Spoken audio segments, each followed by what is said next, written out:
Good morning. Today's subject is legal ethics, in which today we will discuss about the jurisdiction of court in case of contempt, when it is lies and when it is not lies. So, the topic starts as the contempt jurisdiction is not intended to uphold the personal dignity of the judges. The court will also have to consider the degree of harm caused as affecting administration of justice. It is slight and beneath notice, then the court will not punish for contempt. This salutary practice is adopted by Section 13 of the Contempt of Court Act 1971. The contempt jurisdiction is not intended to uphold the personal dignity of the judges that must rest on surer foundations. Judges rely on their conduct itself to be its own vindication. The contempt of jurisdiction is not intended to uphold the personal dignity of the judges. देखिए यहाँ पर क्या बताने की कोशिश की गई है कि कंटेम्प्ट जो है उसका सीधा सा अभिप्राय केवल और केवल जजेस की गरिमा को हानि पहुंचाने तक ही सीमित नहीं है, बल्कि इसका ज्यूरिसडिक्शन जो है वो जजेस की मानहानि से कहीं अधिक विस्तृत है। ये बात यहाँ पर बताने की आपको कोशिश की गई है। आगे बताया जा रहा है the court will also have to consider the degree of harm caused as affecting administration of justice.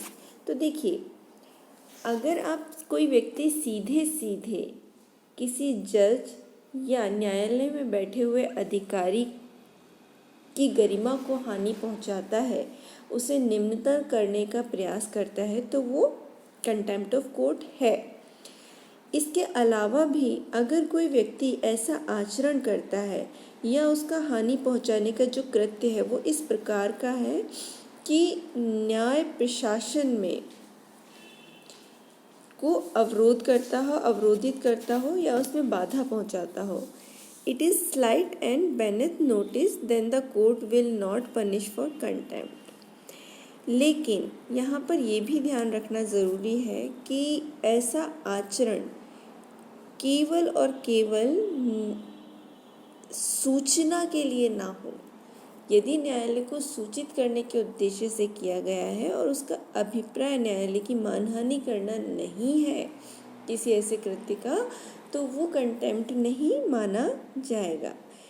ठीक है, लेकिन अगर वो कार्य ऐसा है जो न्याय प्रशासन में बाधा पहुंचाता है या किसी जज की गरिमा को हानि पहुंचाता है, तो वो जो ऐसा कृत्य जो है वो कंटेम्प्ट ऑफ कोर्ट कहा जाएगा और इसे ऐसी प्रैक्टिस जो है उसे section 13 of the contempt of court act में डिफाइन किया गया है, जिसे हम आगे इन डिटेल में पढ़ेंगे। The contempt jurisdiction is not intended to uphold the personal dignity of the जजेस। देखिए, पुनः बात दोहराई गई है कि कंटेम्प्ट का मतलब केवल किसी जज की व्यक्तिगत गरिमा को ठेस पहुंचाना कदापि नहीं होता। यहाँ जज वो व्यक्ति है जो न्यायालय में बैठा हुआ है। जब कोई व्यक्ति अधिकारी के रूप में न्यायालय में बैठा होता है तो उसकी गरिमा उसकी व्यक्तिगत हैसियत से कहीं ज़्यादा बड़ी होती है। तो यहाँ पर हमारा अभिप्राय है वो इन पोजीशन हो, ठीक है, और उसकी गरिमा को तब हानि पहुँचाई गई हो। That must rest on surer foundation. जजेस rely on their conduct itself to be its own vindication. अब देखिए, यहाँ पे दो बातें हैं। एक, जब जज अपनी ऑफिस में हो और तब उसकी गरिमा को ठेस पहुंचाई जाती है तो कंटेम्प्ट ऑफ कोर्ट का अपराध बनता है। लेकिन यदि किसी जज के बारे में बाहर कहीं कुछ वक्तव्य कहा जाता है जबकि वो अपने पद पर आसीन ना हो, तो वो व्यक्तिगत मानहानि तो हो सकता है, लेकिन वो कंटेम्प्ट ऑफ कोर्ट नहीं होगा। ये बात आपको यहाँ पर ध्यान रखनी चाहिए। तो देखिए, फर्स्ट जो है कि कौन कौन से कृत्य कंटेम्प्ट की कैटेगरी में आएंगे, उसमें सबसे पहले हम लेते हैं interference with due course of justice. मतलब न्याय प्रदान करने की जो प्रक्रिया है उसमें बाधा पहुंचाना, अवरोध उत्पन्न करना। In Pratima Lal versus high court of MP के केस में सुप्रीम कोर्ट ने कहा that to preserve the proceedings of the court from interference and to keep the stream of justice pure, it become the duty of the court to punish the condemner in order to preserve it's dignity.